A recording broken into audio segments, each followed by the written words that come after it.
Welcome to एडुजोस। एडुजोस में आप सभी लोगों का स्वागत है। दोस्तों, आज 1 फरवरी को आरआरबी एनटीपीसी की परीक्षाएं खत्म हो चुकी है। शिफ्ट 1 का जो एग्ज़ाम हुआ है उसके सभी जीके, जीएस और करंट अफेयर्स के क्वेश्चन जो पूछे गए हैं, इस वीडियो में इन सभी क्वेश्चंस को हम लोग देखेंगे। तो आरआरबी एनटीपीसी में जो लगातार एनालिसिस हम आपको प्रोवाइड करा रहे हैं, 28 दिसंबर से एग्ज़ाम शुरू हुआ था और अब तक जितनी भी परीक्षाएँ हुई है इन सब का पीडीएफ फाइल जो है हमारे एंड्रॉइड ऐप पर अवेलेबल है डे वाइज़ के हिसाब से।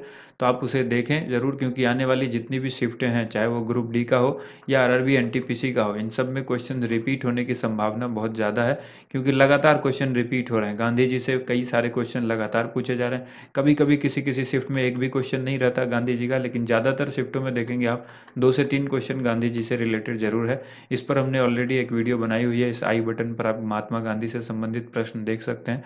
तो इस वीडियो के डिस्क्रिप्शन में आपको लिंक दे दिया गया है, जहाँ से आप हमारा एंड्रॉयड ऐप डाउनलोड कर सकते हैं, इंस्टॉल कर सकते हैं। ये गूगल प्ले स्टोर पर भी अवेलेबल है। वीडियो पसंद आए तो उसे लाइक एंड शेयर ज़रूर कीजिएगा। चैनल से अब तक नहीं जुड़े हैं तो चैनल से जुड़कर बेल आइकन को प्रेस करके इसे एक्टिवेट कर लीजिए, ताकि हर वीडियो का नोटिफिकेशन आपको मिलता रहे। शुरुआत करते हैं। सबसे पहले जो क्वेश्चन पूछा गया है, कंप्यूटर के पिता। देखिए, बहुत बेसिक क्वेश्चन है। चार्ल्स बेबेज कंप्यूटर के जनक कहलाते हैं। इन्हीं को फादर ऑफ कंप्यूटर कहा जाता है। यीस्ट में कौन सा विटामिन पाया जाता है? तो यीस्ट के अंदर विटामिन बी 12 पाया जाता है। विटामिन बी 12 जो है वो पाया जाता है यीस्ट के अंदर। इसके बाद पूछा गया है पेनिसिलियम क्या है?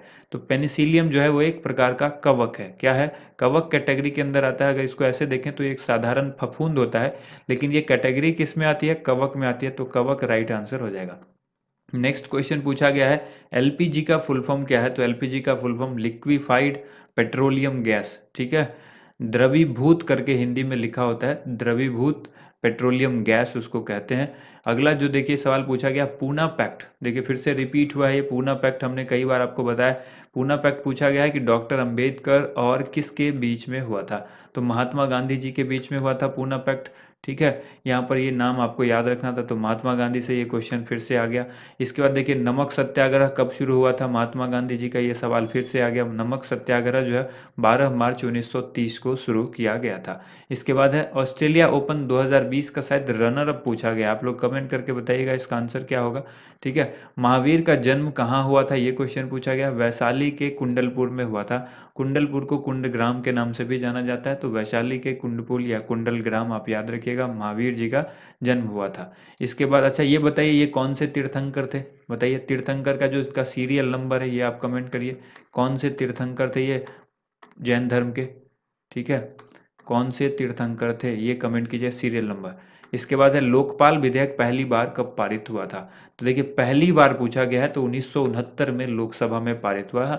संसद में 1968 में इसको पेश किया गया था इस बिल को, लेकिन ये इस विधेयक को, और जो है ये 1969 में लोकसभा में पारित किया गया था पहली बार। उसके बाद राज्यसभा में पारित नहीं हो सका, बहुत हंगामा हुआ। बाद में धीरे धीरे जो है ये फाइनली लास्ट में 2013 में ये जो है वो फाइनली लोकसभा और राज्यसभा दोनों से पारित हो गया। इसके बाद कल्पना चावला के बारे में बुक पूछी गई है, वो किसने लिखी है? तो इनकी एक बुक है कल्पना चावला के बारे में, कल्पना चावला ए लाइफ ऐसे कुछ करके एक बुक है, अनिल पद्मनाभन ने लिखी है। नीति निर्देशक तत्व किस भाग में है? ये पूछा गया है। तो भाग 4 इसका आंसर हो जाएगा। राज्य के नीति निर्देशक तत्व जो है वो भाग 4 के अंदर है। इसके बाद यहाँ पर भारत ने अपना पहला परमाणु परीक्षण कब किया था? इस क्वेश्चन का आंसर हो जाएगा 18 मई 1974 को भारत ने अपना पहला परमाणु परीक्षण किया था।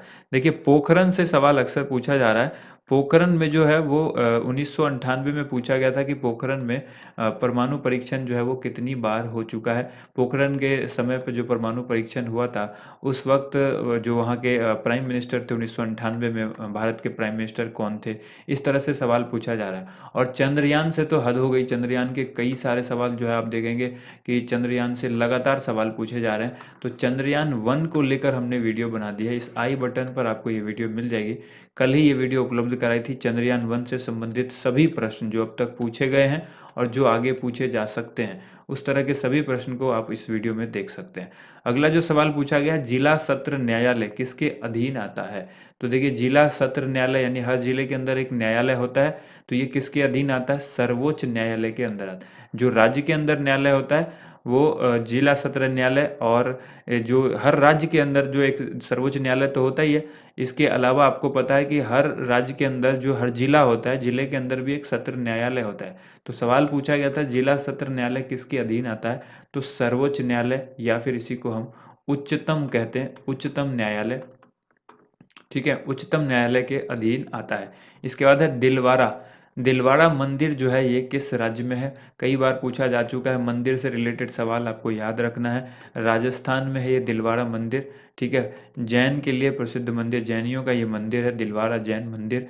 कला से संबंधित कोई एक क्वेश्चन पूछा गया है कि घरों के बाहर या कुछ ऐसे सजावट के लिए किसका इस्तेमाल किया जाता है, किस कला का? ऑप्शन बेस्ड क्वेश्चन है, ऑप्शन होना चाहिए, और पूरा पूरा जो कंप्लीट क्वेश्चन है वो भी होना चाहिए। तो आप लोग कमेंट करके बताइए क्या क्वेश्चन था एग्जैक्टली। वर्ल्ड हैप्पीनेस इंडेक्स पूछा गया है कि किस वर्ष शुरू किया गया था? तो वर्ल्ड हैप्पीनेस इंडेक्स, ठीक है, ये 2012 में पहली बार शुरू किया गया था। वर्ष 2012 में वर्ल्ड हैप्पीनेस इंडेक्स की शुरुआत की गई थी। ऑयल नेचुरल में पूछा गया शायद कि सबसे ज़्यादा किस देश में, ये प्रोड्यूसर की बात की गई होगी, इसका जो उत्पादक है शायद ये पूछा गया होगा कि सबसे ज़्यादा उत्पादन कौन करता है ऑयल नेचुरल गैस का। ठीक है, इसके बाद देखिए जालियांवाला बाग हत्याकांड कब हुआ था? ये 17 नंबर क्वेश्चन है, आप लोग कमेंट करके बताइए क्या क्वेश्चन था। जालियांवाला बाग हत्याकांड कब हुआ? देखिए स्टूडेंट जो एग्जाम देके आते हैं ना, उनको सभी क्वेश्चन याद नहीं होता, क्वेश्चन की पूरी भाषा भी याद नहीं होती। तो जो मन में आता है, जो थोड़ा बहुत भी याद आया, वो कमेंट करके भेज देते हैं। तो उसको थोड़ा बहुत बनाने में भी, अगर वो क्वेश्चन पूरी ढंग से हम नहीं समझ पाते हैं कि क्वेश्चन क्या पूछा गया होगा, तो फिर वो क्वेश्चन बना भी नहीं पाते। कई बार सीधे लिख देते हैं जलियांवाला हत्याकांड। तो अब इससे यही होता है कि ये कब हुआ होगा ये पूछा गया है। तो एक एक बच्चे ने फिर कहा कि डेट पूछी गई थी, एग्जैक्ट डेट कब थी? तो ये फिर हम यहाँ पे आंसर करेंगे 13 अप्रैल 1919। ठीक है, इसके बाद सार्वजनिक क्षेत्र के बैंकों में जो संख्या है वो पूछी गई। सार्वजनिक क्षेत्रों के बैंकों की संख्या वर्तमान में कितनी है? तो वर्तमान में जो सार्वजनिक क्षेत्रों के बैंकों की संख्या है, पब्लिक सेक्टर बैंक, ठीक है, ये टोटल 12 आपको याद रखना है। इसके बाद नेशनल इनकम पूछा गया है कि कौन निकालता है? तो नेशनल नेशनल इनकम जो है वो राष्ट्रीय आय की जो गणना है वो केंद्रीय सांख्यिकी कार्यालय करता है। ठीक है, केंद्रीय सांख्यिकी कार्यालय, CSO इसको बोलते हैं, इसके द्वारा किया जाता है। कांग्रेस की पहली भारतीय महिला अध्यक्ष। देखिए कांग्रेस से हमने क्वेश्चन आपको बताया हुआ था, कांग्रेस अधिवेशन कभी भी पीछा आपका नहीं छोड़ेगा, और ना गांधी जी छोड़ेंगे। तो कांग्रेस अधिवेशन से एक सवाल जरूर मिलेगा, गांधी जी से 2 सवाल जरूर मिलेगा। 3 सवाल आपको हर शिफ्ट में देखने को मिल सकते हैं। तो कांग्रेस के 2 सवाल भी मिल सकते हैं आपको देखने को, तो 3 से 4 आप याद रखिए। यहाँ पर कांग्रेस अधिवेशन में पूछा गया कि कांग्रेस की पहली भारतीय महिला अध्यक्ष जो थी वो कौन थी? पहली भारतीय महिला पूछा गया, यानी भारत की हो वो। कई लोग इसको कंफ्यूज करेंगे, एनी बेसेंट। एनी बेसेंट पहली महिला थी, लेकिन वो भारतीय नहीं थी। ठीक है, तो यहाँ पर आपका आंसर क्या हो जाएगा? सरोजनी नायडू इस क्वेश्चन के लिए राइट आंसर हो जाएगा। इसके बाद देखिए अगला सवाल पूछा गया है आपसे कि साउथ पोल पहुंचने वाली पहली महिला IPS जो है वो कौन बनी? साउथ पोल पर पहुंचने यानी दक्षिण ध्रुव पर पहुंचने वाली सबसे पहली महिला IPS कौन बनी है? तो आंसर हो जाएगा अपर्णा कुमार। अपर्णा कुमार इसका राइट आंसर होगा। अगला सवाल पूछा गया यंग बंगाल आंदोलन के प्रवर्तक के बारे में पूछा गया होगा। यंग बंगाल आंदोलन किसने चलाया? तो देखिए ये एक एंग्लो इंडियन थे, इनका नाम था हेनरी विलियम डेरिजियो। ठीक है, तो इस वीडियो में हमने देखा टोटल फर्स्ट शिफ्ट पे पूछे गए क्वेश्चंस। अगर वीडियो आपको पसंद आई है तो वीडियो को लाइक ज़रूर कीजिएगा, ज़्यादा से ज़्यादा इस वीडियो को शेयर कीजिएगा। इस वीडियो का PDF फाइल आपको सेकंड शिफ्ट के एनालिसिस के साथ first shift plus second shift की एक ही साथ PDF मिल जाएगी। थैंक यू सो मच आप सभी लोगों का वीडियो देखने के लिए बहुत बहुत धन्यवाद।